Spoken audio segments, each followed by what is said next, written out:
ఇంత పవిత్రమైన కార్తీక మాసంలో నేను ఎక్కువ మాట్లాడాలనుకోవట్లేదు. ఎందుకంటే నేను కూడా ఇప్పుడు చాలా దూరం వెళ్ళాలి.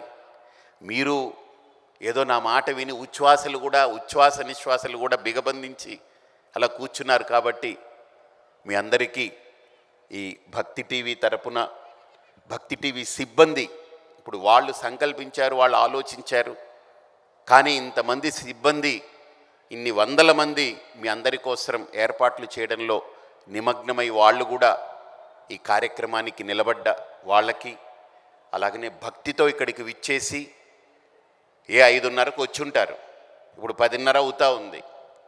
ఓ సినిమాలో ఇంతసేపు కూర్చోగలరా? ఎంత గొప్ప హీరోదైనా, ఎంత గొప్ప రాజకీయ నాయకుడు వచ్చినా 5 గంటలు కూర్చోగలరా? కూర్చోలేరు. పెద్ద రాజకీయ నాయకుడు వచ్చినా కూర్చోలేరు.